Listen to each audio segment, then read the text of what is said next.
UP TET और C TET 2026 में Brunner से रिलेटेड 2 से 3 क्वेश्चन डेफिनेटली आपको देखने को मिलेंगे। डियर, ये हमारा फेवरेट टॉपिक होते हैं जिससे हर बार पेडागोजी में रिपीटेड क्वेश्चन देखने को मिलते हैं। कोई भी पेपर हो, यूपी टेट हो, सी टेट हो, आपका डीएसएस भी हो, डियर यहाँ से क्वेश्चन डेफिनेटली बनते हैं। और किस टाइप के क्वेश्चन है, क्या थ्योरी है, पूरी की पूरी चीजों को हम यहाँ पर समझेंगे। करें शुरू, आ जाओ। Everyone, this is Shivani, welcome back to YouTube channel education classes. So आज इस वीडियो में डियर हम अपनी सीरीज का जो हमारी सीरीज सीटेट और यूपी टेट की 2026 की सीरीज चल रही है उसको हम आगे बढ़ा रहे हैं और आज हमें करना है चैप्टर नंबर 4। इस तरीके से हम रेगुलर पेज पे बिल्कुल रोज एक एक चैप्टर कंप्लीट करेंगे और जब एग्जाम होगा तब तक हमारा सारा syllabus plus practice plus revision सब कुछ कंप्लीट हो जाएगी। बस यहाँ पर सीरीज को आप फॉलो करते रहो, बहुत ही ज्यादा क्या कॉन्फिडेंस आएगा आपको। डियर यहाँ पर हम आज करेंगे, आपको स्क्रीन पर विजिबल भी है, ब्रूनर की जो थ्योरी है कॉग्निटिव डेवलपमेंट की, वो आज हम डिटेल में समझेंगे, बहुत ही सिंपल लैंग्वेज में समझेंगे जैसे हमने अब तक पियाजे की थ्योरी, हमारी ग्रोथ एंड डेवलपमेंट क्या होता है, उसका डिफरेंसेस। डियर बच्चों को बहुत बहुत पसंद आई है वो वीडियो और प्रिंसिपल्स वाली। और उसके बाद हमने क्या है डियर, आज हम 4 चैप्टर करें, 3 हम कर चुके हैं जिसमें सबसे पहले हमने क्या है ग्रोथ एंड डेवलपमेंट में डिफरेंस क्या है, प्रिंसिपल्स क्या है, वो सब कुछ जाना था, फैक्टर जो अफेक्ट करते हैं वो समझा था।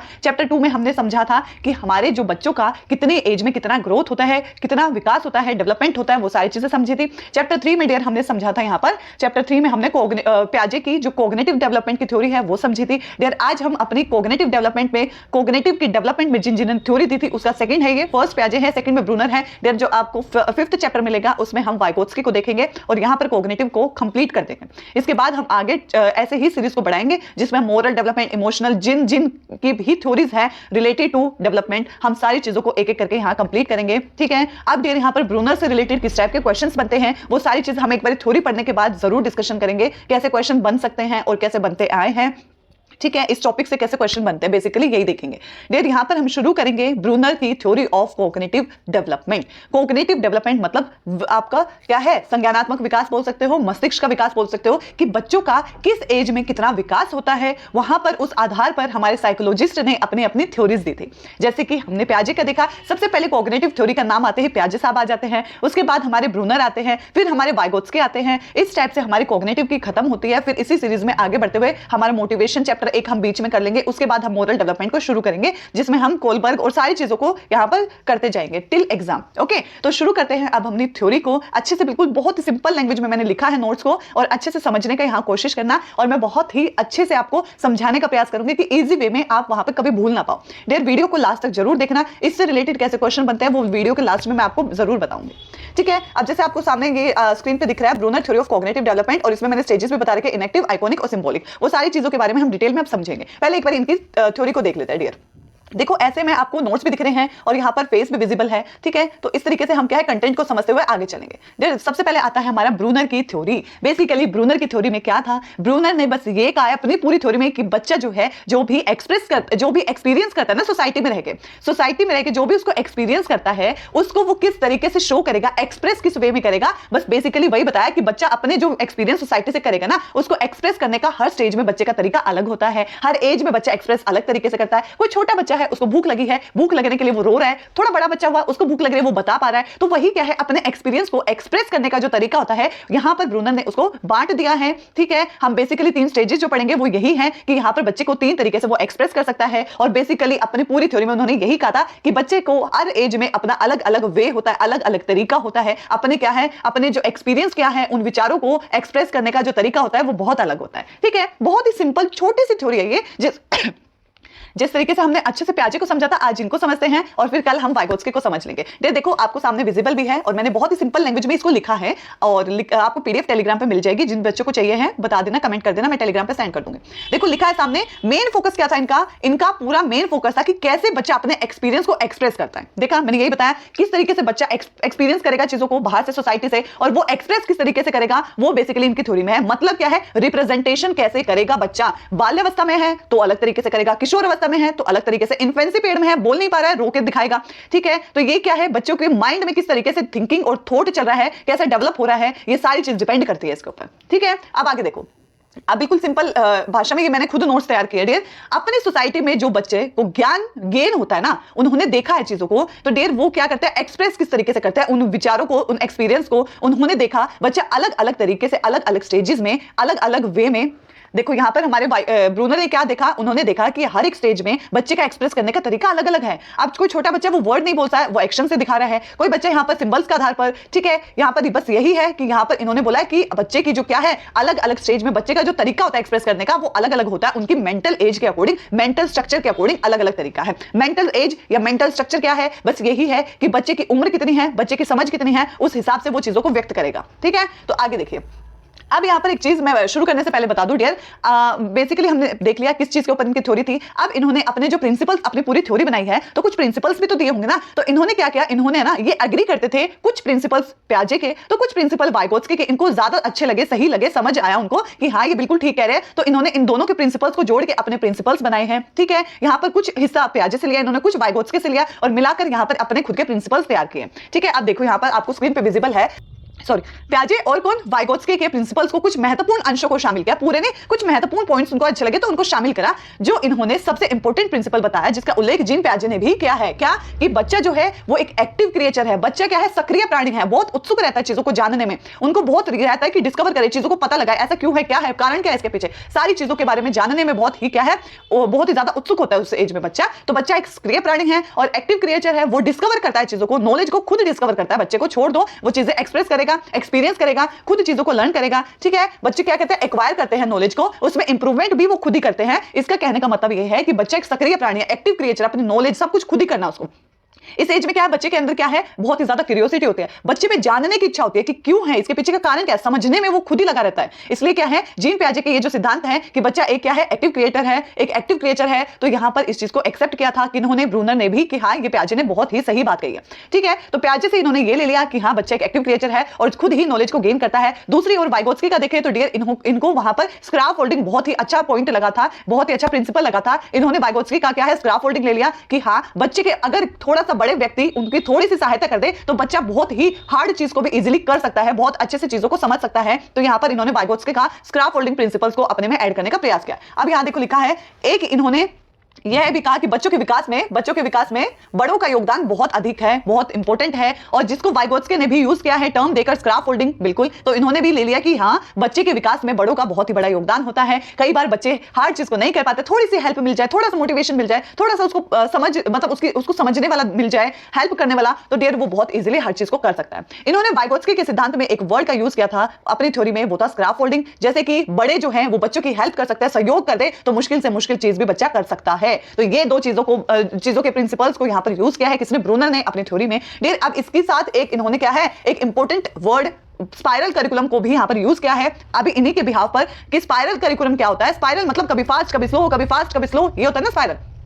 स्पाइरल करिकुलम में इन्होंने बताया कि डियर आप बहुत हार्ड से हार्ड टॉपिक को भी इजीली बच्चे को समझा सकते हो अगर आप स्लोली क्या है, सिंपल चीजों को, पहले चीजों को पढ़ाओगे और उनको जोड़ जोड़ के एक कॉम्प्लेक्स टॉपिक को भी आप इजीली समझा सकते हो बच्चों को, ठीक है। तो यहां पर स्पाइरल करिकुलम का मतलब यही है, किसी भी अवस्था में आप किसी भी बच्चे को किसी भी विषय का ज्ञान दिया जा सकता है, ठीक है। कोई भी एज हो कि बच्चा अब ये नहीं पढ़ सकता है तो भी आप पढ़ा सकते हो, किसी भी अवस्था की बात हो रही हो, विषय की बात हो रही हो कि हार्ड है, इजी है, तो आप वो भी बहुत इजीली समझा सकते हो अगर आप स्पाइरल करिकुलम को यहां यूज करोगे। सिंपल से कॉम्प्लेक्स की तरफ जाओगे, छोटे छोटे इजी टॉपिक्स को पहले पढ़ाओगे, जोड़ के एक हार्ड टॉपिक को इजीली कवर करवा दोगे। ऐसे बच्चा क्या है, इजीली बहुत अच्छे से हार्ड चीज को भी समझ सकता है, ठीक है। अब मैंने हिंदी में भी लिख रखा है यहाँ पे, देखो पेंसिल से भी, मींस पहले इजी टॉपिक्स को पढ़ाओ, नॉलेज दो, फिर हार्ड की तरफ जाओ, जोड़ के उनकी मेंटल स्टेजेस के अकॉर्डिंग समझाते चले जाओ, और वो एक टाइम आएगा कि हार्ड टॉपिक को भी इजीली समझ पाएगा, ठीक है। इससे क्या है, आसानी से बच्चा क्या है, लर्न कर लेगा। इसी के बाद आगे लिखा है इन्होंने, जब बच्चे अपने ज्ञान को अजीत करते हैं ना, मतलब ग्रैब करते हैं, तो उसे अपने माइंड में, ब्रेन में स्टोर कर लेते हैं। वो जो भी एक्सपीरियंस किया उसको माइंड में स्टोर कर लिया, मेमोरी के रूप में,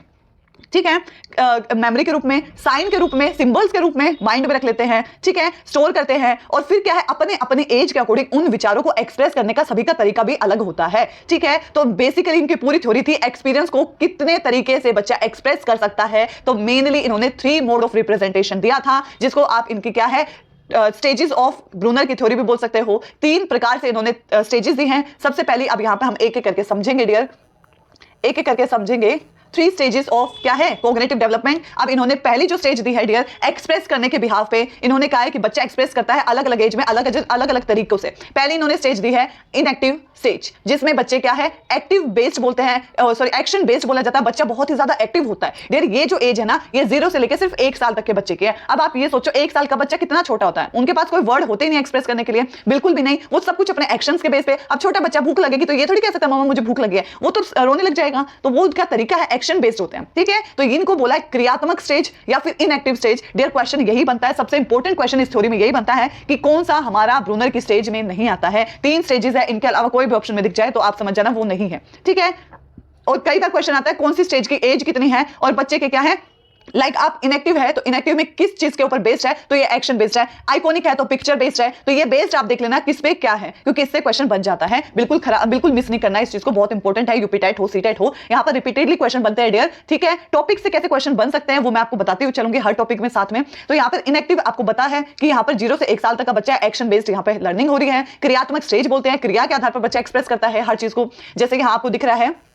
इस एज में बच्चा अपने एक्शंस के माध्यम से एक्सप्रेस करता है। हमें पता है बच्चे को भूख लग रही है तो रो रहा है, वो एक्शंस क्या है, शो कर रहा है कि मुझे भूख लगी है, मिल्क चाहिए, जैसे छूना, काटना, ग्रैपिंग, भूख लगने पर रोना, मां को देखकर रोना। तो ये क्या है, एक्शंस के थ्रू यहां पर बच्चा एक्सप्रेस कर रहा है, ठीक है। मतलब मोटर एक्टिविटीज के थ्रू रिप्रेजेंट कर रहा है, रिस्पॉन्स कर रहा है चीजों को, ठीक है। बस यही चीज है। इसमें बच्चे के पास लैंग्वेज होती ही नहीं है। 0 से 1 साल तक only actions, activities, motor skills, इन्हीं चीजों के द्वारा क्या है, एक्सप्रेस किया जाता है। तो यही पहला स्टेज था, पहला यहां पर क्या है, तरीका था बच्चे का एक्सप्रेस करने का अकॉर्डिंग टू ब्रूनर। अब ब्रूनर ने कहा कि अब जो बच्चा है 1 से लेके 6 साल तक का बच्चा हो गया है, 6 साल का तो अच्छा खासा बच्चा हो जाता है। अब वो बच्चा किस तरीके से एक्सप्रेस करेगा, लर्न करेगा चीजों को, तो वो देख लेते हैं। सेकंड स्टेज आती है आइकॉनिक स्टेज, जिसको आइकॉनिक को पिक्चर भी बोलते हैं हम। पिक्चर या इमेज के माध्यम से बच्चे को यहां सिखाया जाता है, वो उन्हीं के आधार पर चीजों को एक्सप्रेस करता है। जैसे इसमें बच्चा इमेज के थ्रू अपने विचारों को, अपने थिंकिंग को, थॉट को एक्सप्रेस करता है सेंसरी ऑर्गन्स की हेल्प से। अपने मन में जो इमेज बनती है कि ये मम्मी है, ये पापा है, डियर बच्चा यहां पर क्या है। फॉर एग्जांपल अगर इस एज में एक और एग्जांपल से समझे तो बच्चे को आप ABCD पढ़ाना चाहते हो ना डियर, तो आपको पहले A फॉर एप्पल करके आपको एप्पल की पिक्चर दिखानी पड़ेगी, तभी बच्चा उस इमेज को अपने माइंड में बना पाएगा और कल को एक्सप्रेस कर पाएगा कि अगर हम ये दिखाए तो ये क्या है, तो वो बच्चा अपने आप बता पाएगा ये एप्पल है, ठीक है।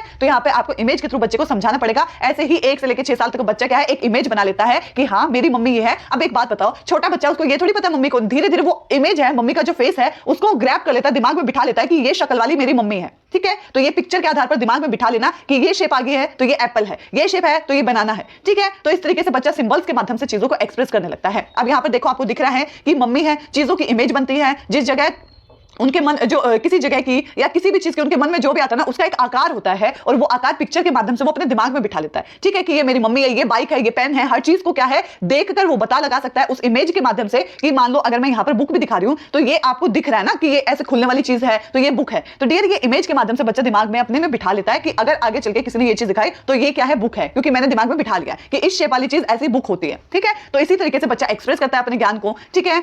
यही था। तो एक्सप्रेस करने का इस स्टेज को हम आइकॉनिक बोलेंगे, जिसमें पिक्चर के माध्यम पे बच्चा एक्सप्रेस करता है चीजों को। थर्ड स्टेज और लास्ट हमारी ब्रूनर के आते हैं सिंबॉलिक स्टेज। सिंबॉलिक मतलब अब बच्चा इतना विकास हो गया है कि उसकी भाषा बहुत अच्छे से विकास डेवलप हो चुकी है। 6 साल से अप टू मतलब बड़ा हो गया है 6 साल से ऊपर, तो बहुत ही अच्छे से वो बोल पा रहा है, समझ पा रहा है, चीजों को एक्सप्रेस कर पा रहा है। और अप टू की बात है तो अब वो कितनी एज तक की बात हो डियर, बच्चा यहाँ पर एब्स्ट्रैक्ट थिंकिंग के अंदर आ जाता है, चीजों को बहुत अच्छे से सोच पा रहा है, बोल पा रहा है, ठीक है। तो इसमें बच्चे के थॉट्स है, अपने जो थॉट्स है उसमें क्या है, थिंकिंग में सिंबल्स का ऐड हो जाता है, सिंबल्स को यूज करने लग जाता है, लैंग्वेजेस का यूज करने लग जाता है हर चीज को एक्सप्रेस करने के लिए। और यहां पर क्या है, ब्रूनर ने यही कहा है कि सिंबॉलिक स्टेज में आपकी भाषा जो है ना बहुत इंपॉर्टेंट रोल प्ले करती है, क्योंकि आप सिंबल्स मतलब लैंग्वेज के माध्यम से ही अपने विचारों को एक्सप्रेस करोगे। अगर भाषा ही नहीं आएगी तो बच्चा एक्सप्रेस नहीं कर पाएगा इस एज का। इसलिए लैंग्वेज को बहुत इंपॉर्टेंट यहां पर टूल की तरह बोला है किसने, ब्रूनर ने, ठीक है। जैसे मैथमेटिक्स, साइंस है, इसके क्या डेरिवेशंस है, ये सारी सिंबल्स के बारे में यहां पर बच्चे को नॉलेज होने लगती है। इसके माध्यम से ये क्या है, मान लो हम ऐसे साइन दिखाएंगे तो बच्चा फटाफट बताएगा कि ये प्लस है, माइनस है, डिवाइड है, इनटू है, सारी चीजों को यहां पर क्या है, सिंबल्स के माध्यम से वो एक्सप्रेस करने लगेगा।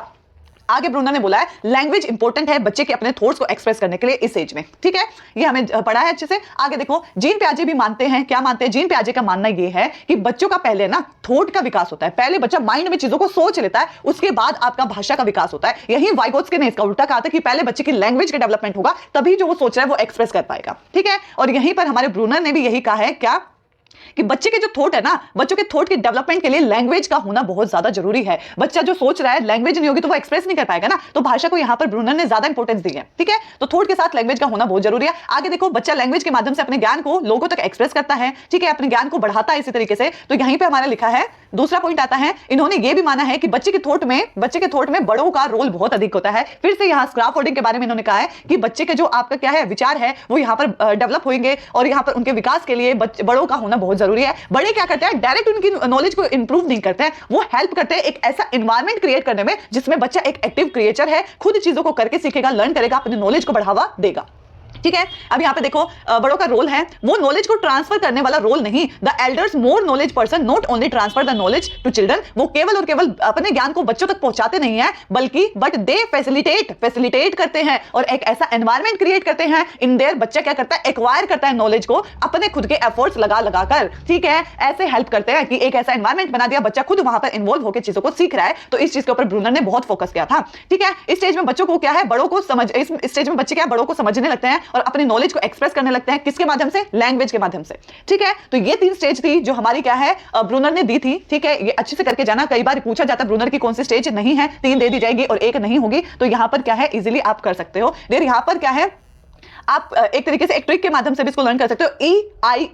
EIS अगर इसको बार बार बोलोगे तो ये ब्रूनर की थ्योरी वो है, स्टेजेस है। ई से हो जाएगा इनएक्टिव, आई से हो जाएगा आइकॉनिक और हमारा एस से हो जाएगा सिंबॉलिक। EIS अगर जहां दिख जाए तो ये ब्रूनर लगा देना। और डियर यहां पर नेक्स्ट छोटा सा पॉइंट ये आता है कि अगर हम अपने ब्रूनर की थ्योरी को देखें, उनकी स्टेजेस को देखें और उनका कंपैरिजन अगर पियाजे की स्टेजेस के साथ करें, तो हमारी जो इनएक्टिव स्टेज है ना, जिसके अंदर एक्शंस है, वो बच्चे की सेंसरी मोटर स्टेज के अंदर आता है। आइकॉनिक के बारे में देखोगे तो ये प्री ऑपरेशनल स्टेज आता है और सिंबॉलिक का देखोगे तो कंक्रीट ऑपरेशनल स्टेज है, जिसमें बच्चे को चीजें दिखाओगे और वो एक्सप्रेस कर पा रहा है, तरह विकास हो रहा है, तो कंक्रीट ऑपरेशनल स्टेजेस के अंदर आता है। कई बार ऐसा क्वेश्चन भी आता है कि इनएक्टिव को अगर हम पियाजे की थ्योरी से कंपेयर करें तो कौन से स्टेज के है, तो डियर ये चीज डिटेल में लर्न करके जाना। ठीक है, अब यहाँ पे देखो लास्ट पॉइंट तो यही है कि ब्रूनर की थ्योरी देखे तो कोग्निटिव डेवलपमेंट बहुत इंपॉर्टेंट है, मस्तिष्क का विकास होना बहुत जरूरी है। अगर दिमाग का विकास नहीं होगा तो बच्चा चीजों को एक्सप्रेस ही नहीं कर पाएगा। एक्सप्रेस करने का अलग अलग स्टेज में, अलग अलग उम्र में बच्चे का तरीका अलग अलग होता है। हमने देख लिया कि अगर छोटा बच्चा है तो एक्टिविटी के थ्रू, एक्शंस के थ्रू, थोड़ा बड़ा हो गया है तो क्या है यहाँ पर पिक्चर्स के थ्रू, और यहाँ पर क्या थोड़ा और बड़ा हो गया तो सिंबल्स के थ्रू एक्सप्रेस करने लगेगा। बस यही चीज है कि एक्सप्रेस करने का तरीका अलग हो जाता है। पूरी थ्योरी में यही था कि मस्तिष्क का विकास इस स्टेज में इतना होता है कि बच्चा अपने आप को इस तरीके से एक्सप्रेस कर पाए। ठीक है, तो यही है। अब इन्होंने लिखा है कि कोग्निटिव थ्योरी बहुत जरूरी है, क्योंकि इसमें पियाजे प्लस वाइगोत्स्की की थ्योरी से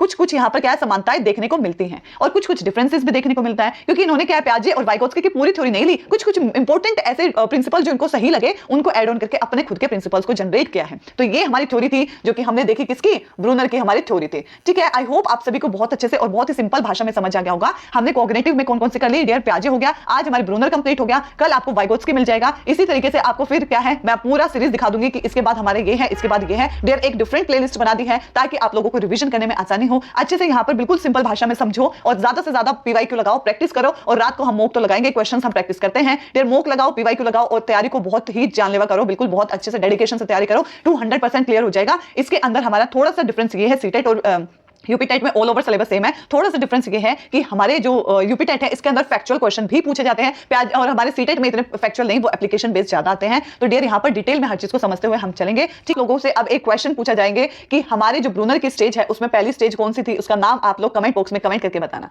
ठीक है, तो आई होप आप सभी के लिए ये वीडियो यूजफुल रही होगी। If you like this video please like, share, subscribe the channel and the bell icon for the more update. And मिलते हैं अपनी नेक्स्ट वीडियो में, मिस मत करना, नेक्स्ट चैप्टर सीरीज को कंटिन्यू करेंगे। ठीक है, ओके, तब तक के लिए thank you so much for watching.